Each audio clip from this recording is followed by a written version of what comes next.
Hello and a very warm welcome. You're watching Gravitas with me, Molly Kampir. Let's get started.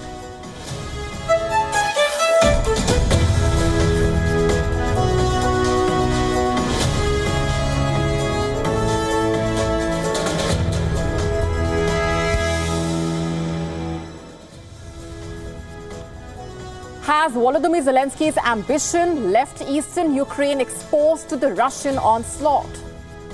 And what's really happening on the ground? Who is bluffing? Zelensky or Putin? Where are things headed? What lies ahead in the Russia-Ukraine war? That's our top focus tonight on Gravitas, coming up shortly. And here's a look at what else is lined up for you on the show tonight. The Chief Justice of India says that as more and more women join the workforce, the country cannot wait for another rape for things to change on the ground. We get the key takeaways from what the top court has said on the Kolkata hospital horror. We also tell you about the sexual abuse horror at a school in India's Maharashtra, which has triggered angry protests on the ground. It's a heartbreaking story. On Gravitas Deep Dive, we tell you all about the US-China race for drone supremacy in the high seas. Have you heard about the term digital dementia? Are you suffering from it? We tell you all that you need to know. All this and more coming up.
Has Zelensky's ambition left East Ukraine exposed to the Russian onslaught?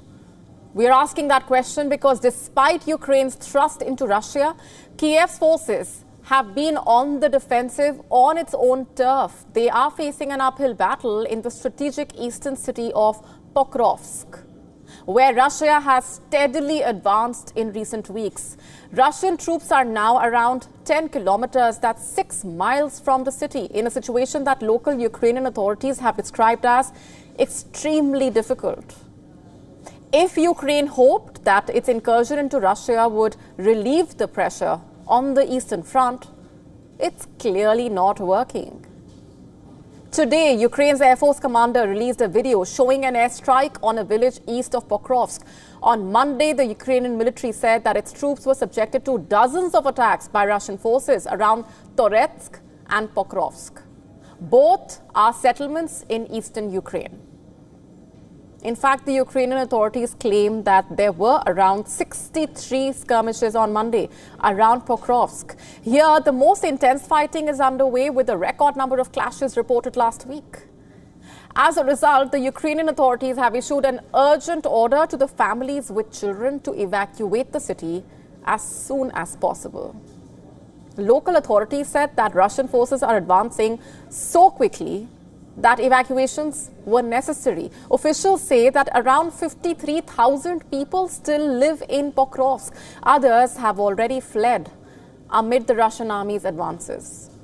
In Pokrovsk, the Russian army is bearing down fast. You see, Ukraine's ambitious incursion into Russia's Kursk region has not really deterred the Russians from encircling the strategic eastern Ukrainian city. Pokrovsk is one of Ukraine's main defensive strongholds, as well as a key logistics hub in Donetsk region. If Russia were to capture this city, it would significantly compromise Ukraine's defensive capabilities as well as the supply routes. Not just that, if Pokrovsk falls, it would bring the Russians closer to the stated war goal. That's the capture of entire Donetsk region. That's how crucial this is. After over 2 years of the war, Ukraine's war-battered troops are struggling to defend the eastern front. One of Ukraine's attempts to ease the pressure on its eastern front was to catch the Russians surprised on the 6th of August, when the Ukrainian troops launched the cross-border assault on Russia's Kursk region.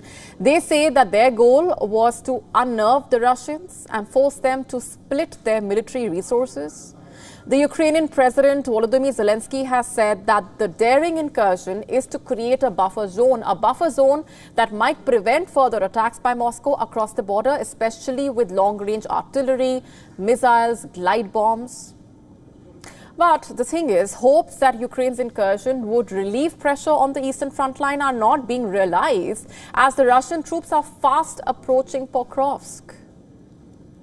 You see, Russia's relentless 6-month slog across the Donetsk region follows the capture of another key city, Avdiivka.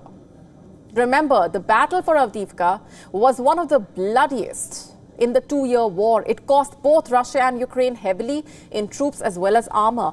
But the onslaught paid dividends for Russia, as the Ukrainian troops were left with no choice but to pull back from positions blown to pieces by the Russian artillery. What does Russia want is the question. The entire Donbas region. Russia wants control of all parts of Donetsk and the neighboring Luhansk. Together, they make up the Donbas region. Before the war broke out in 2022, the Russian President Vladimir Putin had taken control of 2 pieces of Ukrainian territory. Crimea, which it had illegally annexed in 2014, and parts of 2 provinces in eastern Donbas region, where Russia had installed pro-Russian separatist leaders.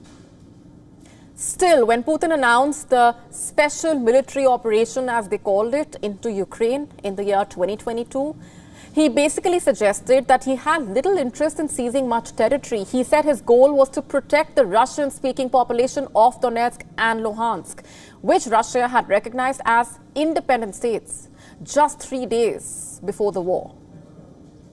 But his territorial plans remained ambiguous. In any case, it's clear that the Russian president has far greater territorial ambitions. The thrust towards Kharkiv in the east, the drive to create a land bridge between Crimea and Donbas, and the move towards Odessa all look like a part of an ambitious plan to control all of Ukraine east of the Dnipro River, which basically bifurcates the country. And if successful, Russia would have then fully controlled the Sea of Azov as well as the entire north shore of the Black Sea. And that could be very bad for landlocked Ukraine. And it seems like Putin really believes he can still achieve these goals. Therefore, Russia's recent gains on the battlefield near Kharkiv are sure to boost the Russian president's confidence. After 2 years of the war, Ukraine has managed to put a dent in Russia's military prowess. On Monday, Zelensky called on Putin's bluff, claiming that Ukraine's assault on Russia's Kursk region is proof that the Kremlin threats of retaliation were all a bluff. Ultimate success of Ukraine's cross-border incursion is far from certain. For now, Ukraine is paying the price for it in Pokrovsk. But the question is, how severe will Russia's revenge really be? Also, has Zelensky's ambition left eastern Ukraine completely exposed?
Kolkata hospital horror story continues to haunt the people of India.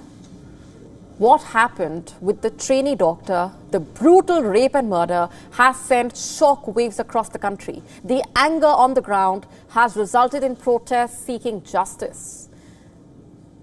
The Chief Justice of India today has said that as more and more women join the workforce, the country cannot wait for another rape for things to change on the ground. Remember, this is a case that has shaken the country. A trainee doctor was brutally raped and murdered at her workplace, a state-run hospital. Doctors have been out on the streets demanding justice. The Supreme Court of India, the country's top court, has requested the doctors protesting across the country to call off the strike and resume work. Please trust us. That's the message from the Supreme Court to the doctors. The court said abstention from the work of doctors affects those segments of the society that are in need of medical care. Basically, a 3-judge bench headed by the Chief Justice has said that they earnestly appeal to all the doctors that they are here to ensure that their safety and protection is the matter of highest national concern. The top court was hearing a suo motu case related to the rape and killing of the postgraduate trainee at the R.G. Kar Medical College and Hospital in Kolkata. The Chief Justice also highlighted how the parents of the victim were permitted to see the dead body after several hours.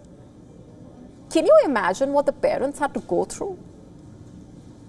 First, to have their daughter go through such barbarism and then wait to see her body. This is just heartbreaking and infuriating. The Chief Justice of India-led bench has urged the state government to not unleash their power on the people protesting the attack.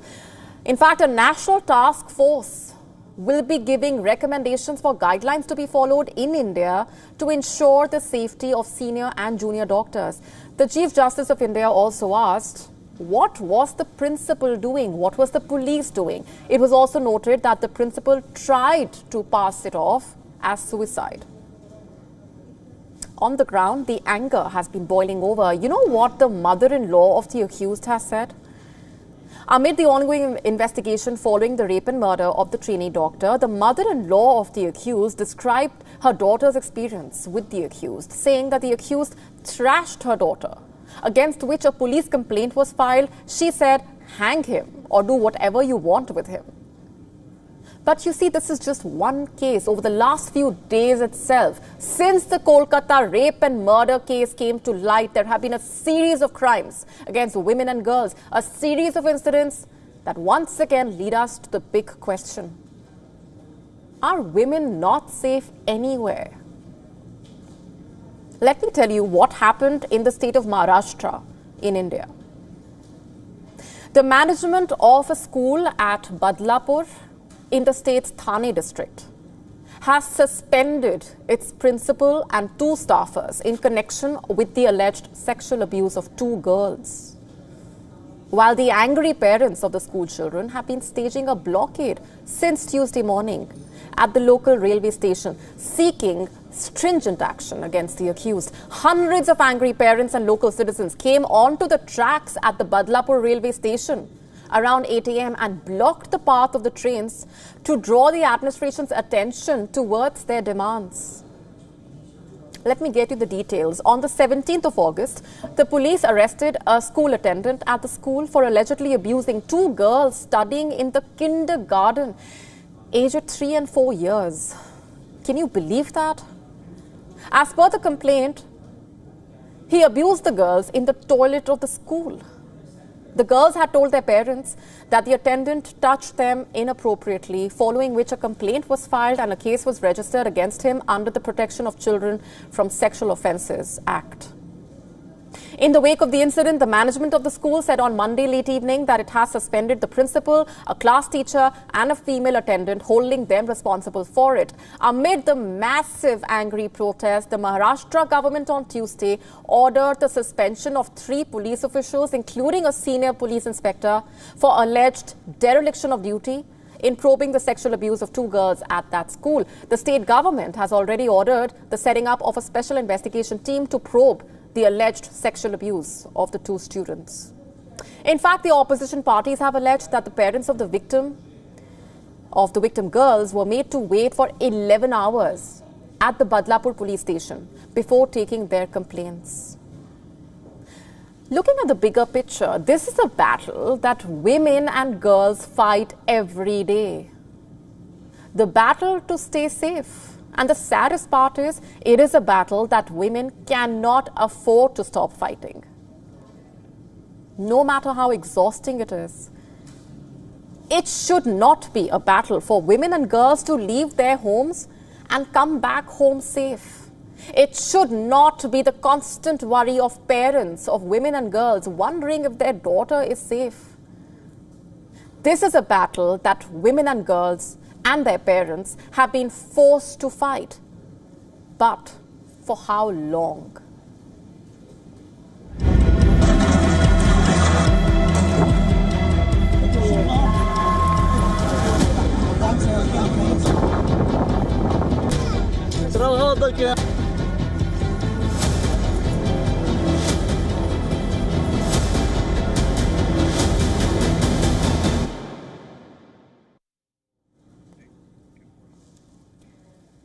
Shifting focus for now, the fate of Gaza hangs in the balance, and for the first time, Hamas holds the key alone. Israel has reportedly accepted the terms of the ceasefire deal, shifting the weight of responsibility in a way onto Hamas. The question emerges: will Hamas choose the path of peace, or will it double down on its resistance against Israel?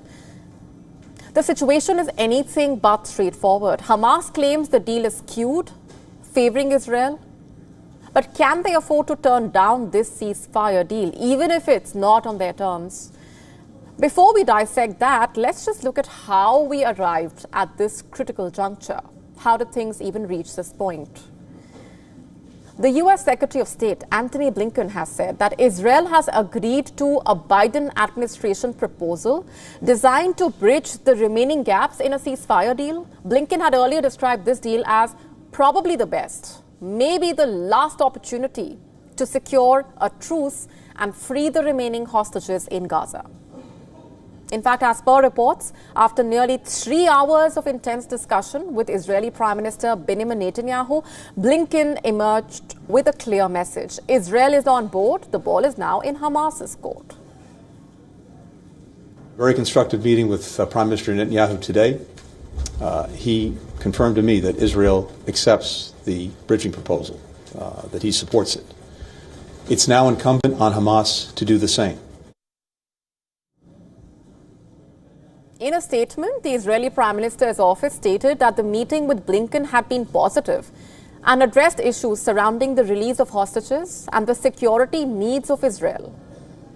While Blinken and Netanyahu's announcements place new pressure on Hamas, their leaders are pushing back, it seems. Hamas officials have labeled the proposal as one-sided, heavily tilted in Israel's favor. As per reports, Osama Hamdan, a key figure in Hamas, has accused Netanyahu of introducing new conditions and refusing to make concessions on critical issues during the recent talks in Doha.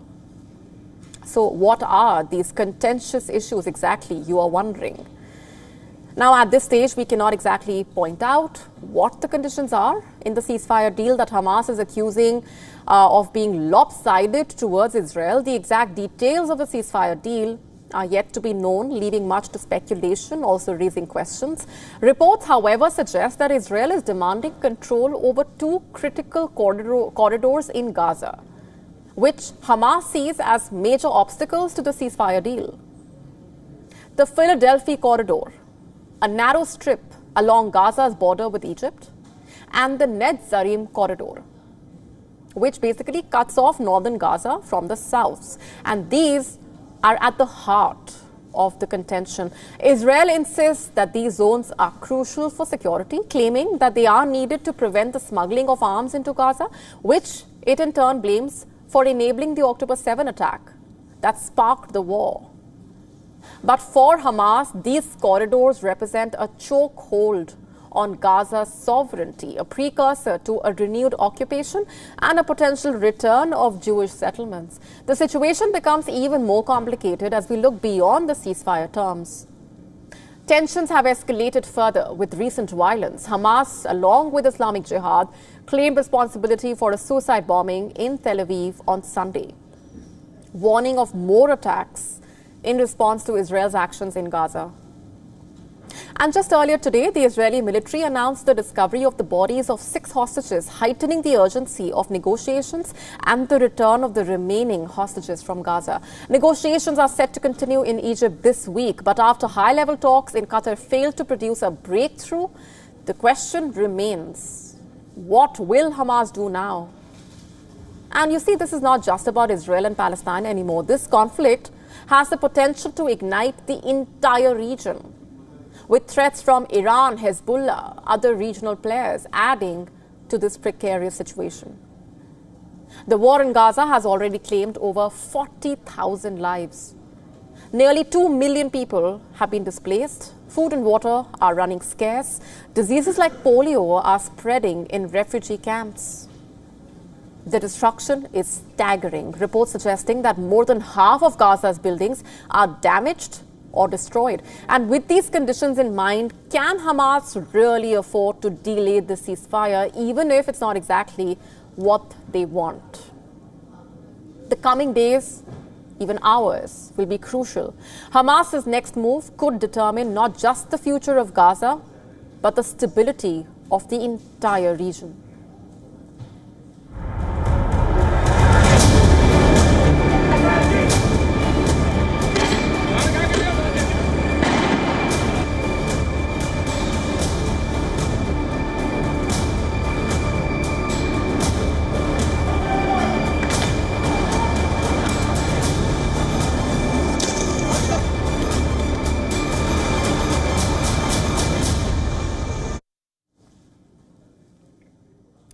How concerned is Imran Khan about the former ISI chief Faiz Hamid? How worried is the former Prime Minister of Pakistan?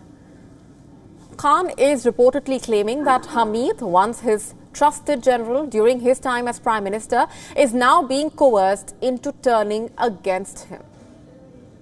According to Khan, this pressure is part of a broader plot to drag him into a military trial over the May 9 protests, where he could reportedly face charges as severe as mutiny, a charge that carries the weight of death sentence or life imprisonment in Pakistan.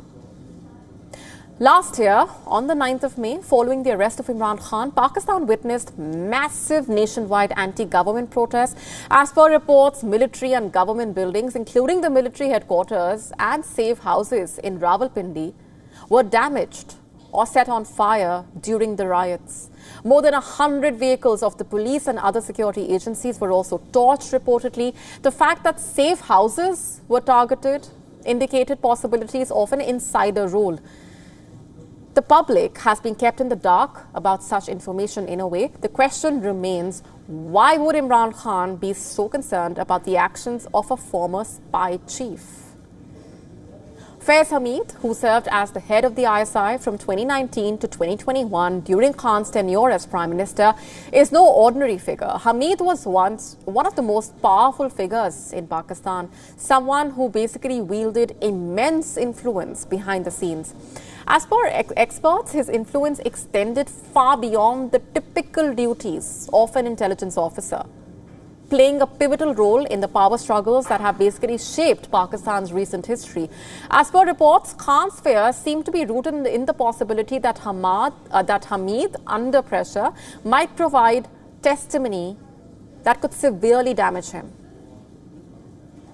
You see, Hamid was arrested last week formally by the Pakistani military on what the military says was a violation of the Pakistan Army Act post-retirement. This was followed by a series of arrests and interrogations, both of military officials and civilians linked directly or indirectly to Imran Khan. WION sources revealed that Hamid's trial in the military jail has started, and a conclusion of the trial can be expected anywhere within 6 weeks to 6 months' time. There's also increasing internal belief within the Pakistani military that Faiz Hamid facilitated the May 9 riots following the arrest of Imran Khan. Khan and the former Chief of the Army Staff, General Qamar Javed Bajwa, have said multiple times that all the dirty work of Imran Khan government was being carried out by the ISI led by Faiz Hamid. This varied from managing and threatening the media, reportedly, to attempting to coerce the judiciary, to getting parliamentarians on one page to pass certain legislations. Khan has consistently painted himself as a victim of a grand conspiracy, remember, orchestrated by a corrupt military and political elite determined to stifle his populist movement.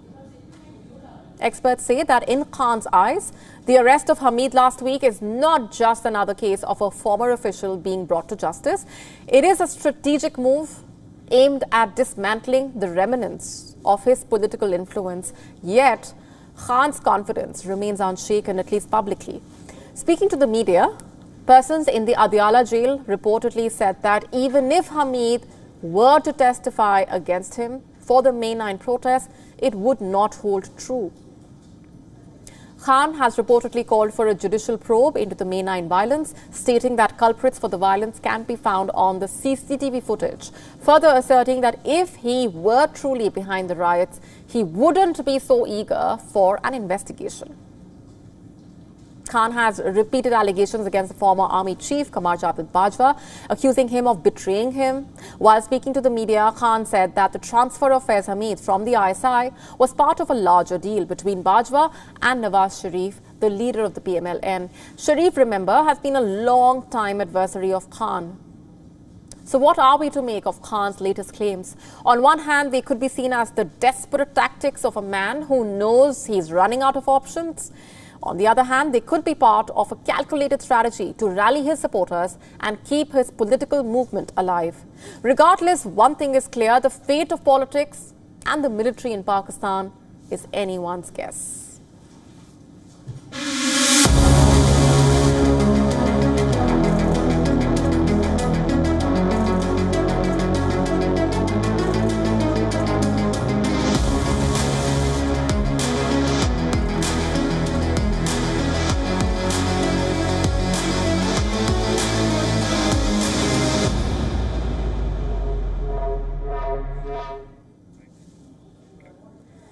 The Democratic National Convention kicked off on a rather emotional note.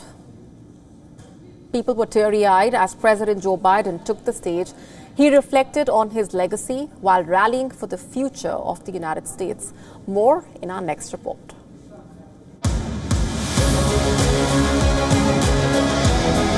A night to remember. Tears, hugs, and chants of "We Love Joe." A visibly moved Biden addresses the convention, his voice tinged with emotion. I love you. And with a grateful heart, I stand before you now on this August night to report that democracy has prevailed.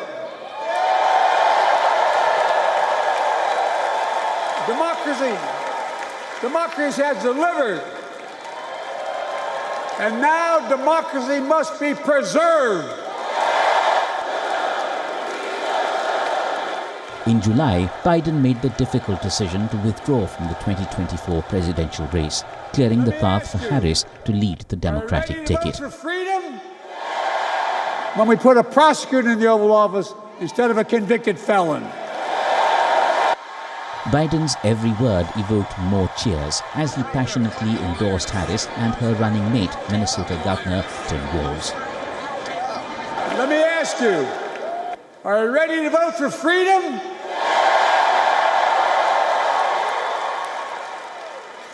Are you ready to vote for democracy and for America? Let me ask you, are you ready to elect Kamala Harris and Tim Walz, President and Vice President of the United States?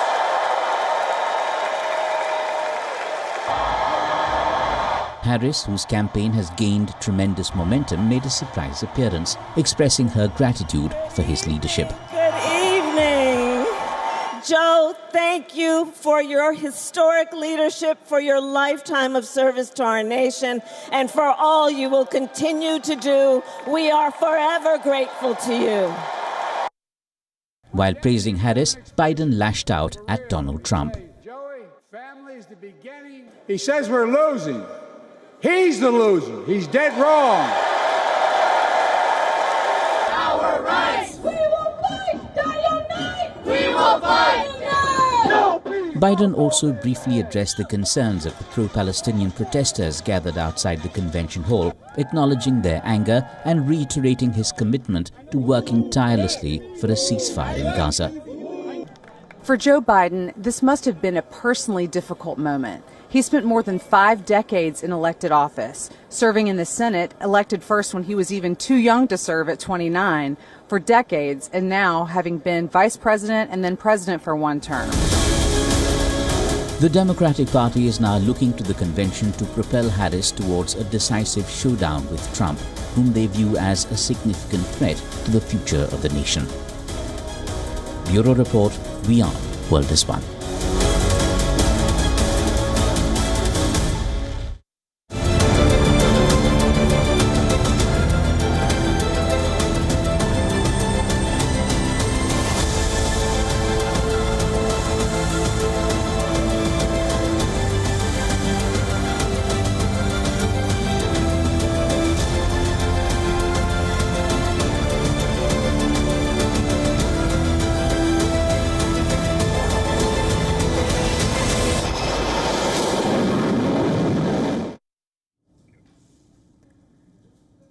The US Navy now has a drone aircraft carrier, a capability that it hopes will be a game changer for any future confrontation in the Indo-Pacific region. The USS George H.W. Bush is the first of the US Navy's 11 carriers to be fitted with an unmanned air warfare center, a dedicated command system which will basically be capable of masterminding what will become an increasingly important role in America's naval operations, with drones becoming a major part of the battlefield. Planning on land, as seen in the Ukraine war, the US Navy has been pushing ahead with introducing unmanned systems to fly alongside fighter jets. The first drone to become operational on the USS H.W. Bush will be the MQ-25A Stingray, a $136 million worth unmanned air refueling tanker. The MQ-25A Stingray tanker drone has been developed by Boeing. It is 51 feet long, has a 75 feet wingspan. It is also capable of carrying more than 10 tons of fuel. It will be tested next year in spring. The test will basically make it the world's first operational carrier-based unmanned aircraft. US Navy officials are already calling it a historic moment. They say that having the Stingray on board the carrier will extend the combat range of the warship's Super Hornet fighter jets from 500 miles to 800 miles. And what's next? The US Navy has plans to put a whole range of different types of drones onto the carrier, from surveillance drones to armed drones. The possibilities are endless. In the past, landing on a carrier has involved the creation of complex algorithms that could ensure the safe arrival of the aircraft on the flight deck. It's always a challenge for a pilot to land on a carrier, especially if there is a strong crosswind or if the sea is turbulent. Of course, since jet carrier landings first began in the late 1940s, pilots have learned to adapt swiftly to different weather and sea conditions. But drones, well, they lack the human judgment, and so they face a bigger challenge. But with the new command system, the US Navy hopes to enable drones to land with little, if any, human involvement. Just to put it simply, Having this technology is a major boost for the American Navy. But to be sure, the US is not the only one with this technology. China has also secretly built a dedicated drone carrier. The ship has not been reported. Details about it remain a mystery. Earlier this year, the Paris-based outlet Naval News reported that a mystery ship was spotted in satellite imagery of a dockyard near Shanghai. The so-called mystery ship reportedly appeared to be designed specifically to host fixed-wing drones. This is huge, if true. If correct, this could be the world's first drone-dedicated naval carrier. In fact, reports say that the design of the Chinese drone carrier is smaller than the regular aircraft carriers, with a flight deck approximately 1/3 the length and half the width of a US Navy or Chinese Navy supercarrier. Of course, we are not surprised. After all, the risks of conflicts in the South China Sea and the Taiwan Strait are rising. Both Beijing and Washington are in the race to exert their influence in the Indo-Pacific region. Already, the Chinese military strategy features distinct roles for drones of varying sophistication and size. Military experts say that fully unmanned operations with drones will become an indispensable weapon in the future. And so a race between the world powers is on for unmanned aerial supremacy.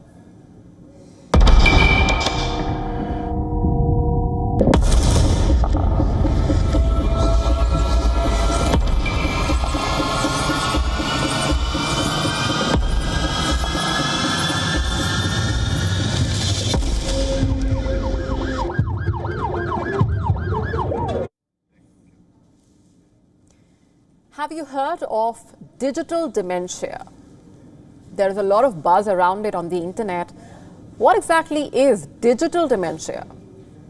Well, it's when you start facing issues with your memory because of how much time you spend on digital devices.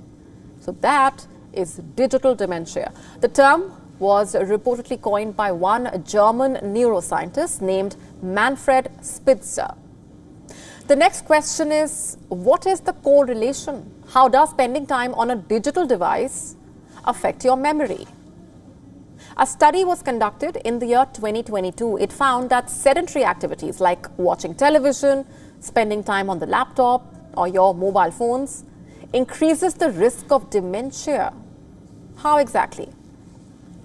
Neurologists say that over-reliance on phones negatively impacts our brain by decreasing the amount of information it is capable of processing or storing. And this, by the way, is regardless of how much time you spend exercising or working out to compensate for the screen time. So who is at the risk of digital dementia? Look at what another study found.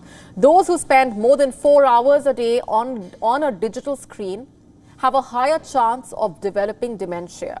If that is true, then all of us are at the risk of digital dementia. Most of us work in front of screens. If not, we spend over 4 hours looking at mobile screens alone. We follow maps on our phones, constantly get notified by everything under the sun. We use our phones to take notes, to calculate, to read the news, or doom scroll. An average Indian spends 7.3 hours on the phone every day. This is as per Red Seer Strategy Consultants. In fact, globally, the average screen time is 6 hours and 40 minutes. That's way more than the 4-hour limit that the study talks about. What happens then? People who have spent a considerable amount of time on the phone or on any screen are now talking about suffering from brain fog. Some say they often find themselves struggling to find the right word. One woman spoke about total disassociation, how she was delayed at responding to people or how she could not even recall what she had done the day before.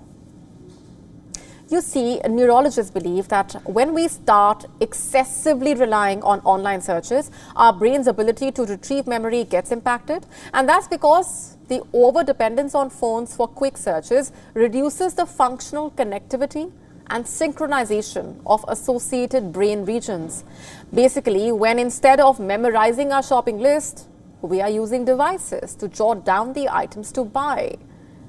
We are risking diminishing our memorization skills. How do you know if you are developing digital dementia? Symptoms include difficulty recalling words or difficulty multitasking. Some people may start facing short-term memory issues. Let's talk about what happens next. Can these symptoms be managed? Neurologists believe symptoms can be managed if one actively tries to go off devices. A 2014 study found that eliminating TV, computers, mobile phones for 5 days while at an outdoor camp can improve non-verbal communication skills in a group of preteens. A 2019 study found that a digital detox can improve performance at the workplace. So, what should you do? Try to disconnect from your devices. There is no need to be digitally available 24/7. Try to stay off your phone after office hours. There is no need to reopen that office laptop after you reach home unless you have urgent work, unless extremely necessary. Prioritize your health. Prioritize the health of your brain. Replying to that email or even checking Instagram stories and posts can wait.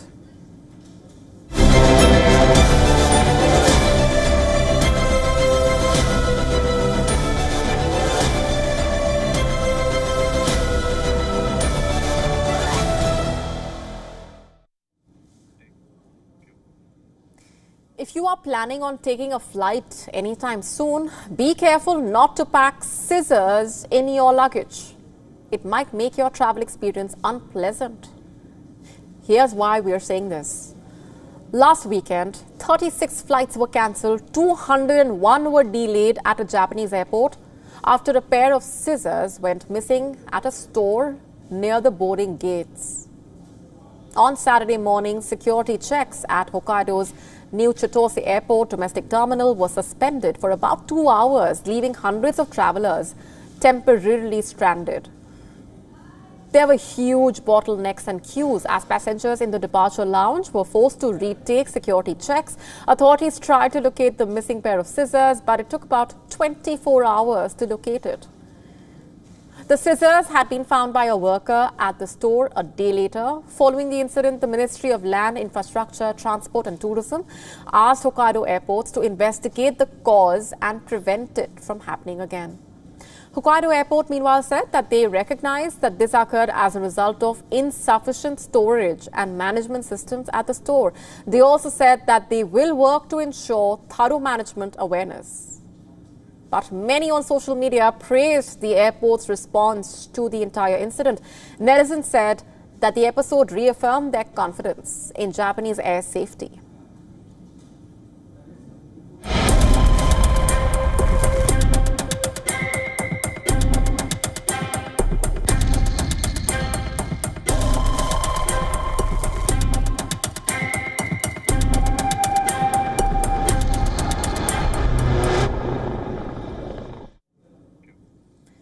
There's been a high-profile accident in Italy. A super yacht sunk off Sicily. The Bayesian was one of the world's largest sailing super yachts built. It was sailing under the British flag. It is believed that the yacht was caught in a waterspout, which is a form of a tornado. It was hit by strong winds, and that's why it sank. Eyewitnesses say the yacht went flat with its mast on the water, and then it went down. There were 22 people on board, 12 passengers, 10 crew members. 1 person has died, 15 have been rescued. The youngest survivor is just 1 year old. She is currently at a hospital along with her mother. They spent a relatively quiet night. The child slept, and I found the parents somewhat relieved this morning. Clearly, their physical sufferings are a few wounds, a few excoriations, so the medication is no big deal. The sorrow of knowing that they lost their fellow travelers is very big for them. 6 people remain missing. Among them is a man named Mike Lynch. He is known as the British Bill Gates. Lynch is 59 years old. He was in the headlines recently over a high-profile fraud case. Lynch was aboard the super yacht with his wife, Angela Bakaris. She is 57 years old and she has been rescued. Bakaris says that she and her husband were awoken at 4 a.m. by the boat tilting, and half an hour later the super yacht sank. Also on the yacht with them was their 18-year-old daughter. Hannah Lynch had just secured her place at the Oxford University and she was celebrating with her parents. Also aboard that yacht was Jonathan Bloomer, the chairman of Morgan Stanley International. Bloomer remains missing and his wife, Judy Bloomer, a lawyer at Clifford Chance who represented Lynch in a trial that recently concluded, remains missing. Specialist divers have arrived at the disaster site, but the task before them is not easy. The difficulties of the case are dictated by the depth that does not allow for long working times. So you understand well that the conditions of the hull are tilted 90 degrees and access to the hull is difficult. If you manage to get inside the hull, you understand well that inside there is a world of objects, so penetrating inside and descending into the compartment below from the stairs that are narrow and going into all the cabins is a really hard and difficult job.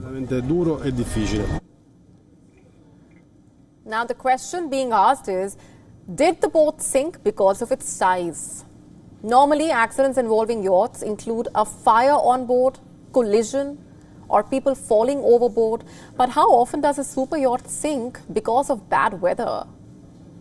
So did it sink because of the size? The Bayesian was anchored at the time it sank. It was hit by winds and the super yacht had a lot of surface area exposed to the wind. This yacht had the world's tallest aluminium mast. It was 72 meters tall. Here's a file footage of that yacht. And this is the yacht, the night before it sank. An eyewitness said the boat was all lit up, but around 4:30 a.m. it suddenly disappeared. Analysts believe the combination of wind and the yacht's tall mast could have triggered the disaster. Was the super yacht not equipped to handle strong winds? It was built to high safety standards. Reports say that it had all the communication systems and emergency gear like life vests in place. So what really happened? In a bid to counter the North Korean threat, more than 200 South Korean and US fighter jets are due to fly around the clock for 5 days this week. These drills are part of the Ulchi Freedom Shield exercises, which are held annually between the two countries. Take a look.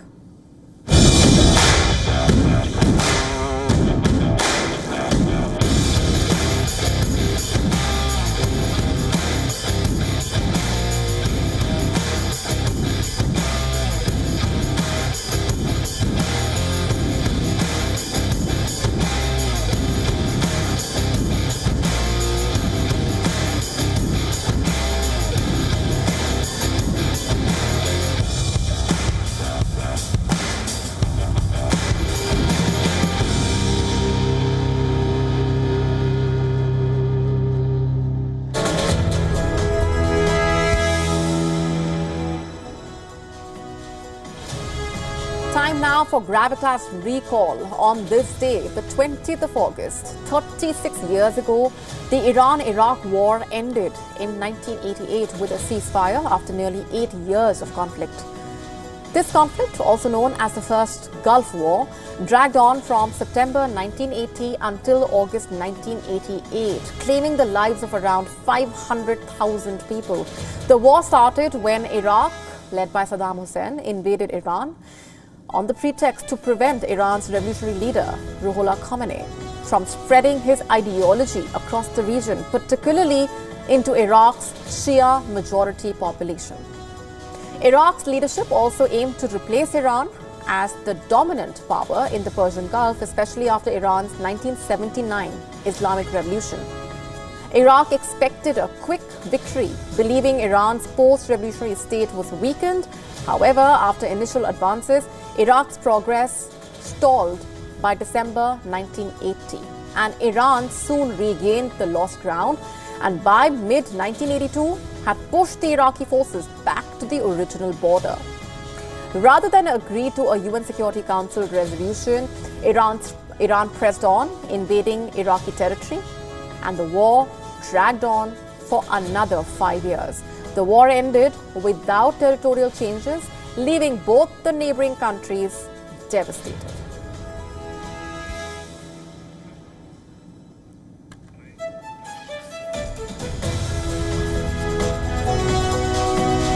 On that note, it's a wrap on this edition of Gravitas Tonight. This is me, Molly Gambhir, signing off. Thanks very much for watching.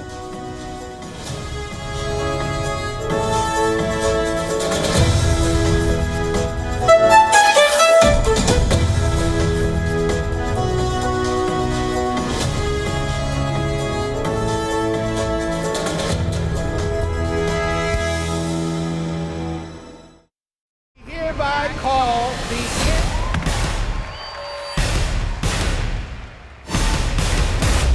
America's Democratic National Convention underway. Together, Biden takes center stage amid "We Love You, Joe" chants. She knows that tonight is Joe Biden's night. Kamala Harris is the right person to beat Donald Trump. POTUS calls on Americans to save democracy. democracy has delivered. And now democracy must be preserved. Teary-eyed Biden embraces Harris and Walz. America's race to power on WION World is One.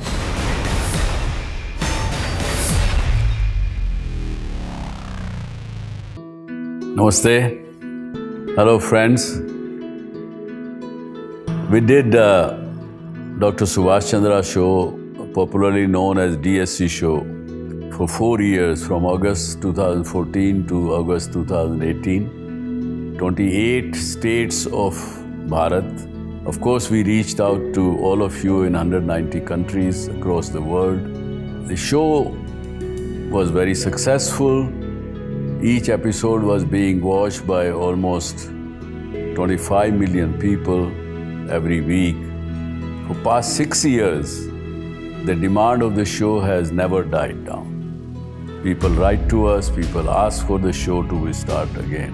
Hence, we are beginning the show once again on All Z Network, also on WION, which is the global network channel from India. Again, thank you.